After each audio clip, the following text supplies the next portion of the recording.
Welcome back to Studio Q. We're still in business right here on Bent TV, and business is big at the moment with like 2 days left to the election 2007 rather, and Doug Pollard has been in the thick of it, haven't you?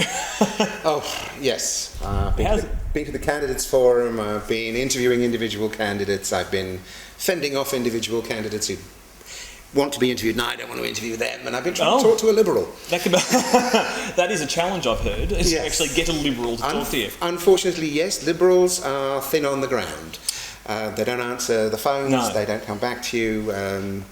Everything gets referred to, that has to go to head office. Yes, indeed. Unfortunately, the coverage has been a bit unbalanced in both paper and on the radio, and I think here as well, because, Liberals don't talk to us. What did you think of the forum?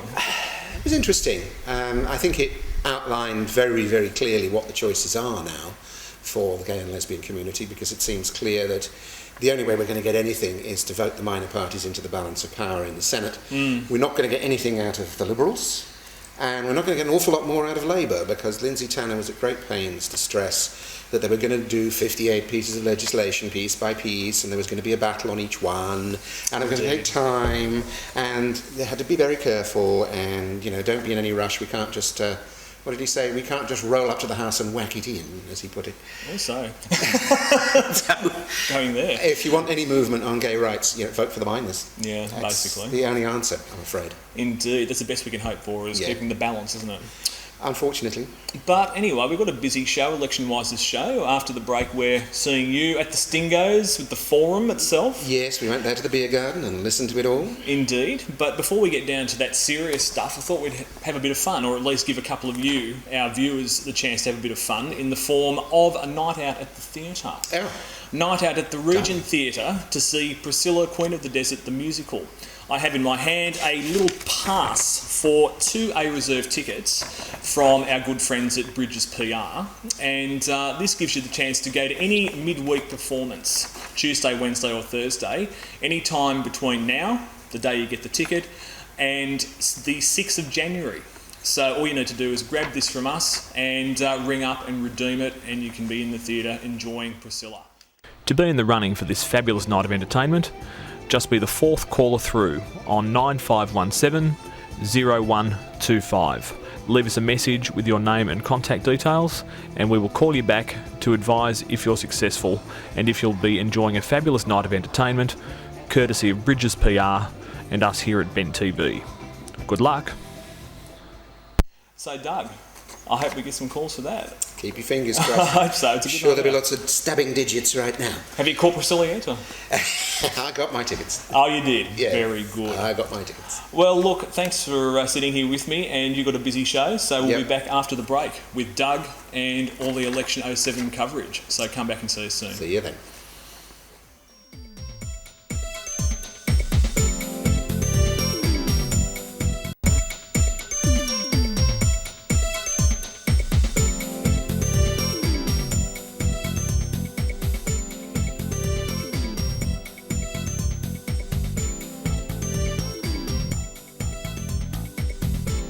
Hello and welcome to the Yorkshire Stingo. You're watching Bent TV, and we've got the Federal Election 2007 Meet Your Candidates Forum organised by the VGLRL.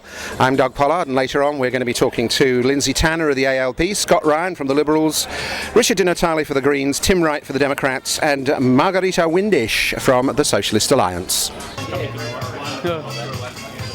Thank you and welcome to Meet the Candidates this afternoon. We know it's a fabulous day, and it would have been a nice day to spend that down the beach, but we know where we'd rather be, wouldn't we?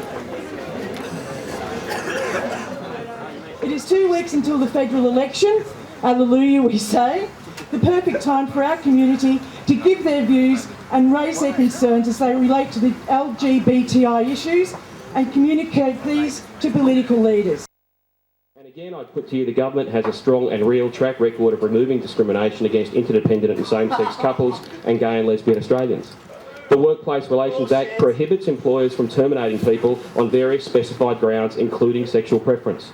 Superannuation legislation has been amended to allow for binding death benefit nominations, including same-sex partners.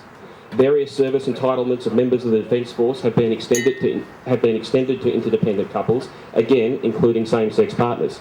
And last week, Malcolm Turnbull announced that the Commonwealth Public Service Superannuation Scheme will be extended to same-sex couples and interdependent relationships.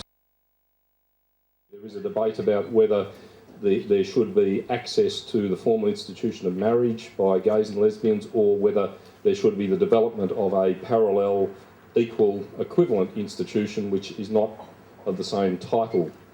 Now, I tend to favour the latter, and I think that is going to be achieved over probably quite a lengthy, substantial evolutionary process where a variety of political forces play different roles in bringing that about.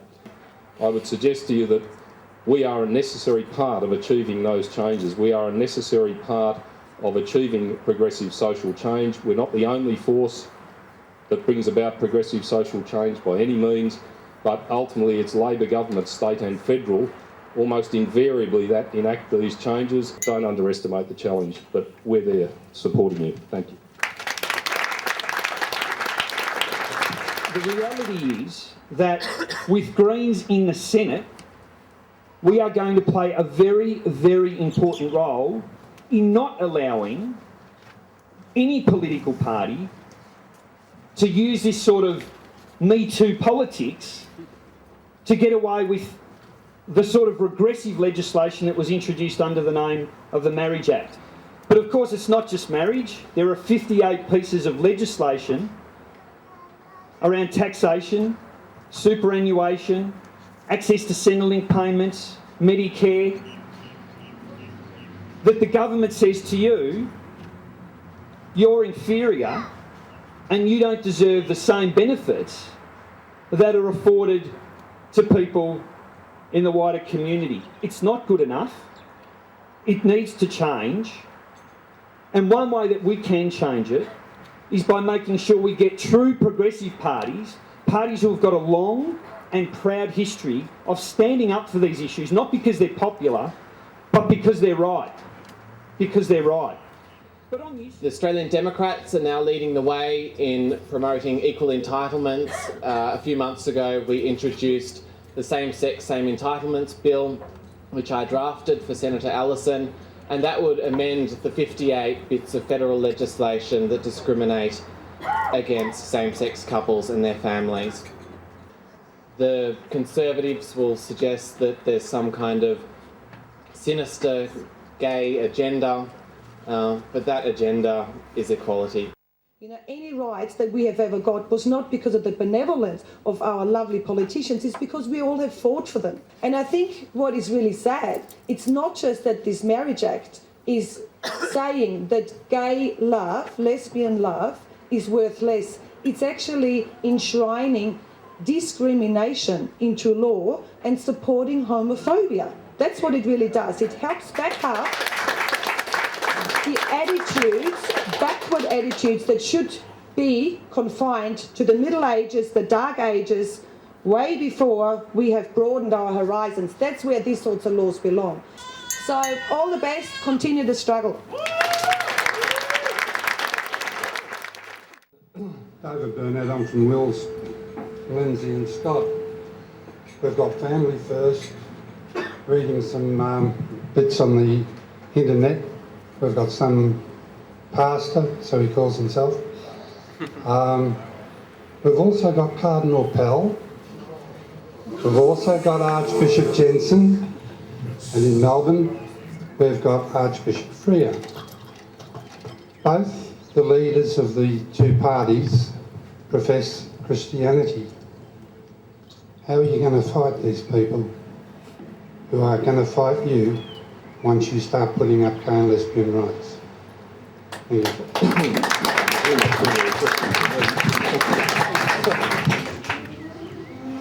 kind of sounds like a question to me. Look, I think it's important, and call this a naive view, but in my view, you get a long way in public life fighting issues on their merits, not focusing necessarily too much on who your opponent is or what they represent or stand for, but to actually fight the justice and merits of the cause you're advocating as hard as you can. So although, and I think there are some significant differences across the forces you mentioned as well, so I wouldn't necessarily lump them all together either, but my simple answer is you fight for what you believe is right, and you don't get unduly distracted by people who are opposing you. You focus your message on the people whose minds you want to change, not so much on the people who might be directly trying to stop you doing it.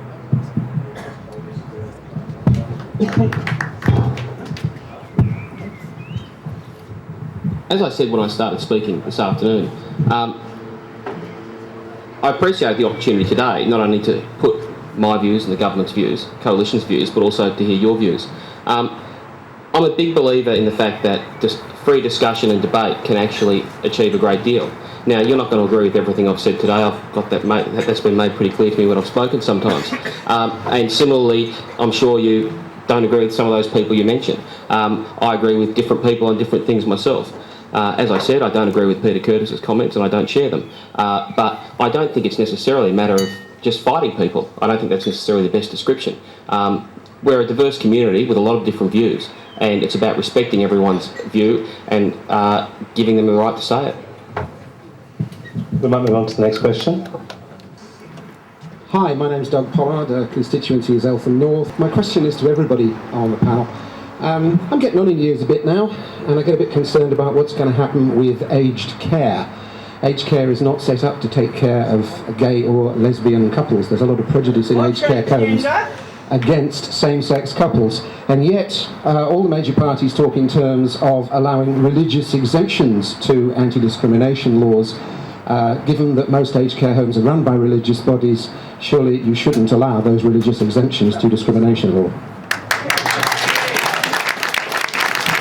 In the same-sex, same entitlements bill that we introduced earlier in the year, one of the acts that was amended was the Aged Care Act, because the Human Rights and Equal Opportunity Commission identified sex couples, the fact that same-sex couples are discriminated in trying to access aged care facilities.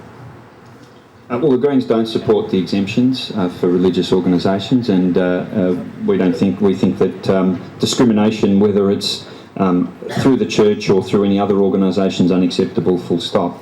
The issue of aged care funding is a broad issue. We've got a massive crisis in funding of aged care. It's one of the things that impacts on our public hospital system.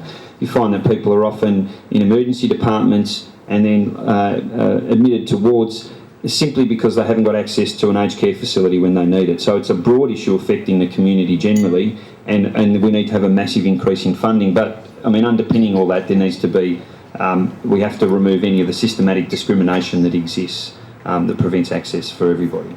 Hi, my name's Rohan. I've been a member of this electorate, voter in this electorate for the last 5 years. My question's to Lindsay Tanner.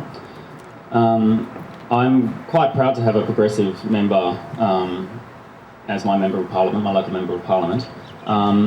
But given your rise within the party, and if the polls are right, you'll be the Finance Minister after November 24, and given that this is an unprecedentedly Conservative Labor government that we're probably going to be electing, how can you promise to us that you will fight within your party and on the floor of the House of Representatives to see those 58 pieces of legislation amended as quickly as possible? Because that's an election commitment of the Labor Party, and by the way, one of the reasons that's an election commitment is because there are progressive members of the Labor caucus continually pushing for things of that kind and achieving results within a team which has its constraints. That is the reality of a major party that everybody faces. But because it's an election commitment, that means that it will be pursued, certainly by me, and I'm absolutely confident by my party. Don't underestimate the complexity and difficulty of actually putting it in place. 58 pieces of legislation with all sorts of fine detailed issues that have to be worked through to actually achieve the outcome without necessarily creating who knows what kind of unintended consequences as you amend the legislation is in itself a very major task. So it's not simply a roll into the House and whack it through kind of thing. That will actually be a major task. What will you do for people who are disabled and gay? To repeat that question, what will each party do for people who are disabled and gay?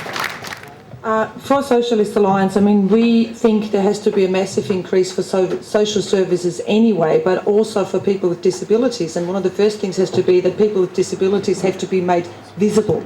So you need to have positive discrimination for some of the people who've actually been oppressed or denied out of existence.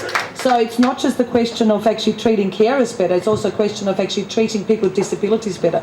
There has to be also more positive there also has to be more representation generally across the board. People who are gay and disabled in the media. Why don't we see anything like that, you know? That's the sort of stuff I think we would certainly very strongly support.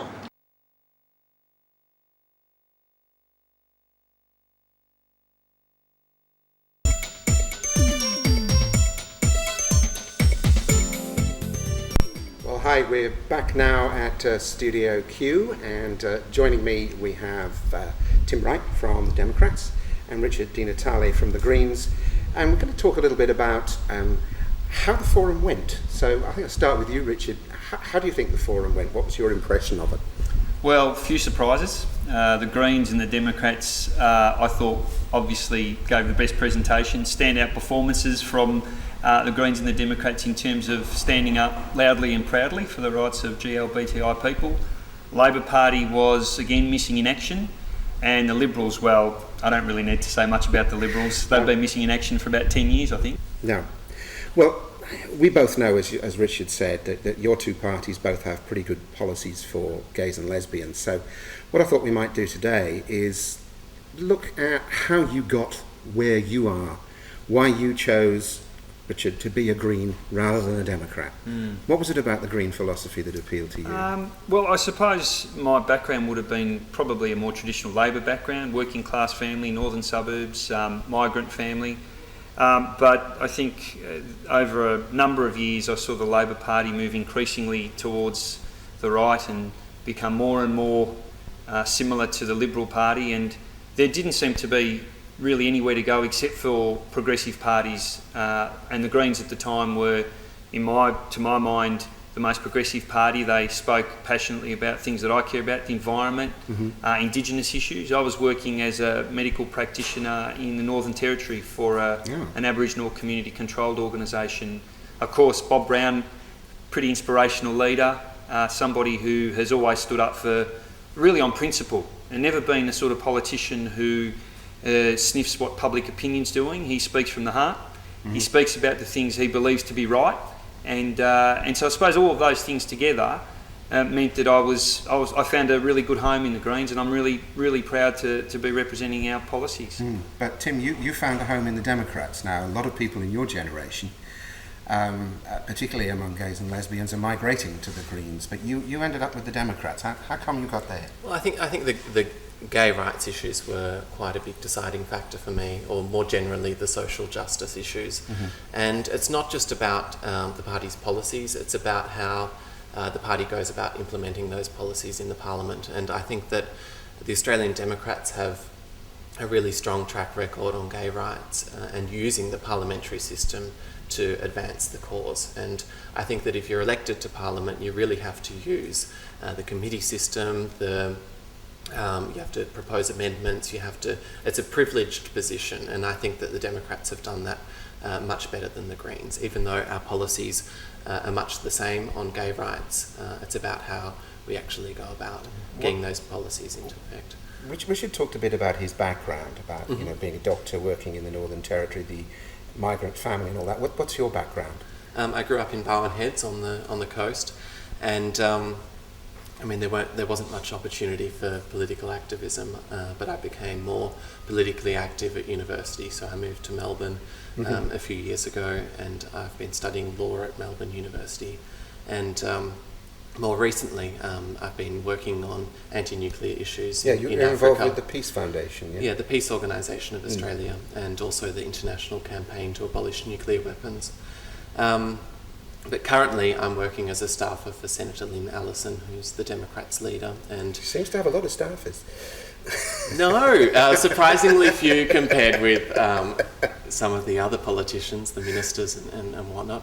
I think there are five of us. Right. But this year she's been doing a lot of work on same-sex entitlements, and I've been in charge of that area of her work. Right. Now, it's often been said that we're not going to get anything much out of the Liberals, as you pointed out. It doesn't sound like we're going to get anything in a hurry out of the Labour Party, so the best hope for gay rights in this election is going to be if we get Democrats and Greens into a position to hold the balance of power in the Senate. Now, that involves some slightly complicated thinking and voting, I think. Are you finding that when you're out on the stump, Richard, are you finding that people understand the voting system and what they need to do to get the balance of power back to the minor parties and away from the majors? Look, it's a really confusing system to a lot of people, and I think it's probably one of the biggest obstacles to actually breaking the two-party duopoly that we've got at the moment. People don't realise that in the lower house, if they vote for a minor party, if they vote one Green and two Labor, if that's their choice, that if that vote for the Greens and that Green candidate doesn't get elected, then that vote gets passed over to their second preference, if that be Labor. That vote goes across as a whole vote. And so they get the opportunity, if you like, to vote twice in the lower house. And many people don't understand that. They think that if they vote one Green, it may be a wasted vote. In the Senate, it's even more complicated because you've got above the line and below the line voting. And what happens with above the line voting is often they don't know where their preferences are going. And what happened at the last election was a lot of people voted Labor and didn't know that Labor was preferencing family first. And that's why we've got a family first senator elected at the moment. Yeah. So, Tim, supposing they vote Democrats won in the upper house, where are their preferences going? Their preferences go straight to the Greens. We did a preference deal because our parties are like-minded on issues like gay rights.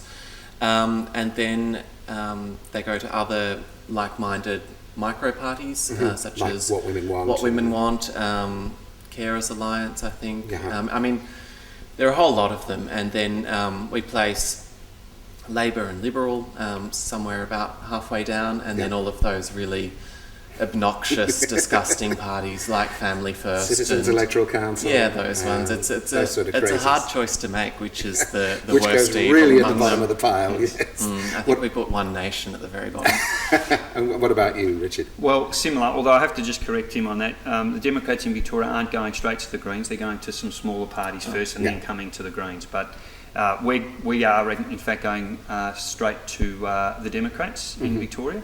Again, some of the smaller parties, Climate Change Coalition, What Women Want, Labor and Liberal, and the right-wing parties. We have actually, we found it so difficult to split the Liberal Party and some of the nastier right-wing parties that we've put, half of them we've put the Liberals last and half of them we've put the some of those more extreme right-wing parties last. Okay, so let's sum this one up. People can be reasonably confident if they vote above the line for either the Democrats or the Greens that they're going to get some kind of progressive outcome. Absolutely. And it's not going to be going to people like Family First, obviously, but you wouldn't expect it to. Yes. And so they can be reasonably confident about when they're giving preferences to where your preferences are going.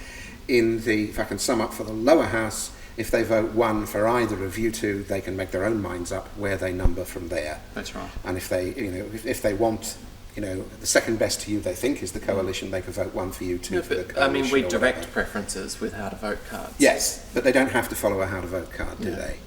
Yeah, you can make your own mind up. That's exactly right, and I think that's the best thing to do. I think, to be frank, I think the system needs a big overhaul, and I'd like to see that the sort of power was taken away from political parties who recommend preferences, and particularly in the Senate, where most people vote above the line. They trusting political parties with all the behind-the-scenes wheeling and dealing. That system needs to be overhauled, and we've got to basically put it back in the hands of voters so that they determine their preferences and not political parties. So why are you directing preferences why are you handing out how to vote cards for the House of Reps, the direct preferences?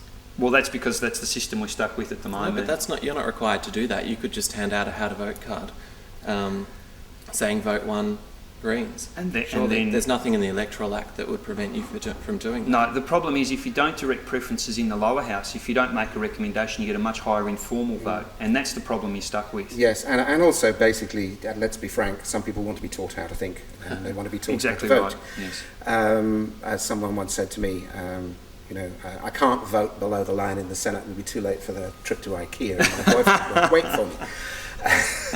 So, ideally, of course, you vote below the line in the Senate as well, but that means that means putting a number in what? How many boxes? 70 odd boxes. 68 this election, and there's quite a chance that you could make a mistake, and therefore your vote's invalid. Yeah, so and if you forget, it's a risk. You could put in 263s or 249s or something by mistake. But you do it once every 3 years, so I reckon just spending an extra 5 minutes is probably worth the effort. And presumably they can see details of where you're directing the Senate preferences if they want to on your respective websites. But I wouldn't recommend voting below the line because a lot of us don't have much knowledge of what these macro parties are about, and we've entered into discussions with them to suss them out. So I think that you're quite safe voting above the line. Okay, well, thank you guys for that. We'll wrap it up there. I'm Doug Pollard. I've been talking to Richard Di Natale for the Greens and Tim Wright for the Democrats. We did invite the other parties to take part, but unfortunately they haven't been able to. And that's it from Studio Q.